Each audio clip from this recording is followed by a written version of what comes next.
Hey guys, what's up? I wanted to share a rather lengthy invasion that I had, obviously in the Grand Archives. This was an especially nasty gank that I had to square off against, and I thought there were a lot of interesting elements that I wanted to share with you. And then I have a kind of a cool feature at the end that I wanted to show off as well. One thing that I've been thinking a lot about lately is I think about kind of my personal journey as a player in this game, from complete invader scrub to duelist. It was actually invading into random fight clubs that showed me how little I really knew about dueling. And that got me excited about the prospects of dueling. So I dueled for a long time, and then I found Saints videos, and that's actually what got me back to invading, but armed with all the knowledge that I had learned as a duelist. And in fact, now it's only recently that I've started, in my mind, becoming an invader rather than just a duelist who invades people. Um, but not only, and I imagine also, most of the people watching this video probably invade and have probably have their own kind of journeys over the lifetime of this game. But the gankers have also had their journeys, and they've gotten a lot better. I mean, if you think about the quality of the gank squads from a year ago compared to now, I mean, there is no comparison. They don't fall for a lot of the tricks. They're not stupid anymore. And it makes it a lot harder to gank spank. And I was actually thinking about this in the context of people asking about how to parry. I recently made a guide on how to avoid getting parried, but this was people asking about how to parry, and I realized I learned how to parry when people did lots of stupid attacks that were very parryable. Somebody trying to learn now is going to face a much more difficult road. They're probably going to get backstabbed a lot. Most players have kind of a rudimentary understanding at minimum of how to avoid getting parried. And so here in the invasion, obviously I'm joined by an invader friend. He just killed a white phantom. He's got a really heavy poise weapon. I'm trying to stay out of his way as best I can and kind of provide cover to him, so when he takes damage and needs to back off and heal, my strategy is to kind of like cover him so that he doesn't get ganked when he's trying to back off and heal. But these guys are good. This Sunbro in particular, he's playing unlocked. And here I know he's going to do a plunging attack. And for whatever reason, I just don't react in time. I felt really stupid. But he's playing unlocked. It's hard to space him out. There I was trying to punish the host and trade with him, not thinking about the fact that the Sunbro was also going to trade with me. But they've got a good setup. And here I really should have punished the person healing, but I didn't. And there I space him for the first time, and unfortunately, because the other invader's there, I have to kind of back off. And playing down here, playing unlocked, in theory benefits me because I've got a weapon with a wide sweeping arc, a nice horizontal arc. But the Sunbro has the same. I think he's got the Spy-hander.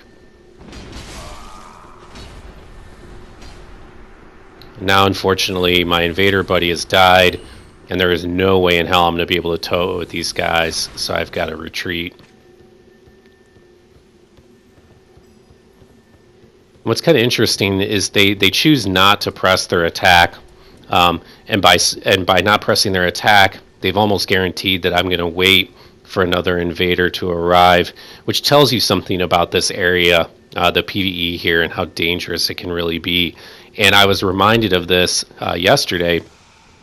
Noir7 and I were playing co-op through here with the Dried Fingers running, and folks from Saint Stream were invading us. Folks from the Discord were invading us, and it was tough. I mean, the PvE here, especially the area where I am, and then kind of directly behind me, there's a lot of thralls. They throw fire bombs, and when you get a couple thralls ganging up on you, they can do a lot of damage really quickly, or they can stun lock you with the fire bombs.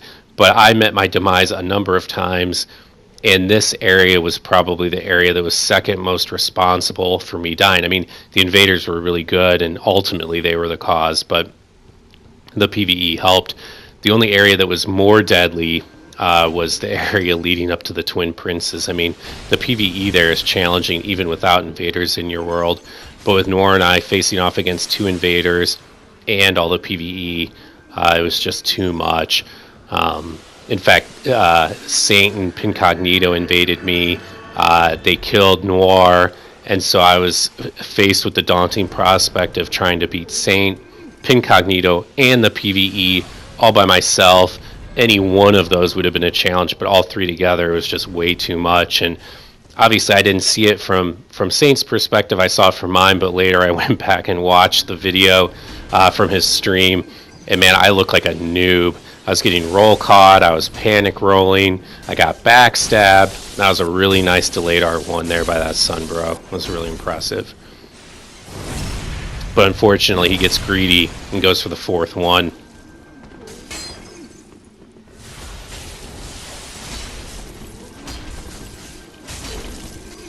Again, gets greedy and goes for the fourth one and pays for it. Almost roll catch him there, and there my running attack comes up just short. It was frustrating. But I had a lot of fun. I mean, running this area co-op and getting invaded under normal circumstances can be challenging and entertaining. But, you know, the average invader is considerably different than the folks in the stream. I mean, everyone in that stream is skilled as hell, and facing off against two really skilled invaders who know what they're doing. They've been battle hardened for a long time.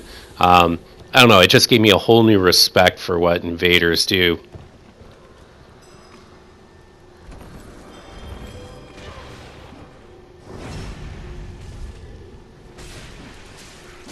So I'm forced to kind of keep retreating to the next wave of PvE, and I'm challenging their progress. I'm not just hiding behind the PvE. I'm trying to use the PvE, not rely on it.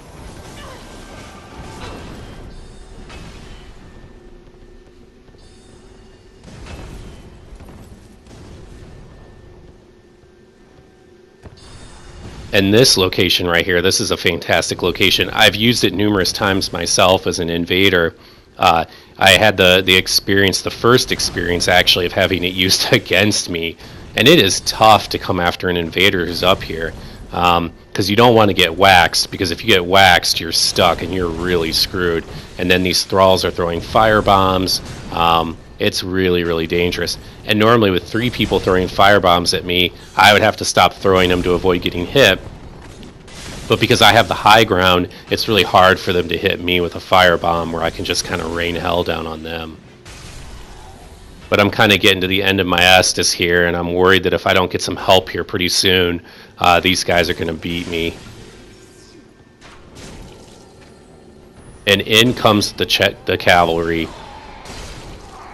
This Masada guy, I think is how you pronounce his name. He's obviously got the great axe, and he just kind of charged in there and started doing work with it. This guy is obviously really good, and he's got a ton of poise. I think he's got the Cathedral Knight set on.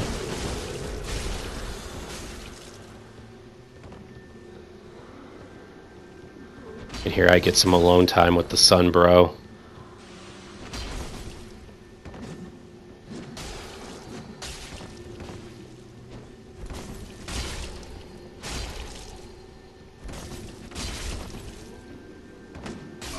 And there I managed to finally roll catch him and kill him. And there I see off in the distance, the Masada invader has also killed the host, which is awesome. A very fitting end to this invasion. Very good invader. I was really impressed by what little of him I saw.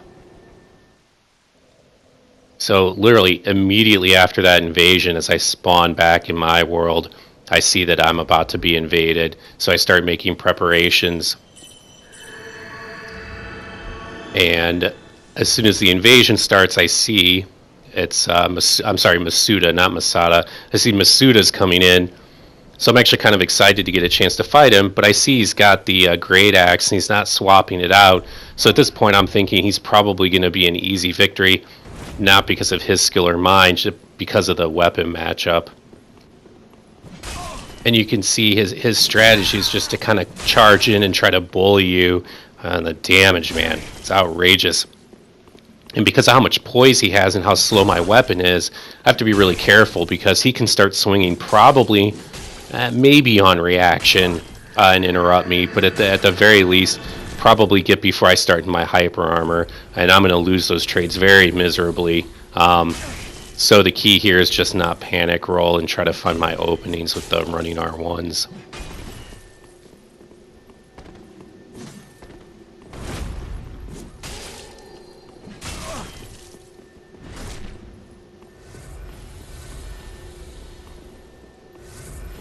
I really enjoyed this fight, and there you see it again. Charging in, not doing anything, waiting for me to react, and there I'm fortunate enough to catch him.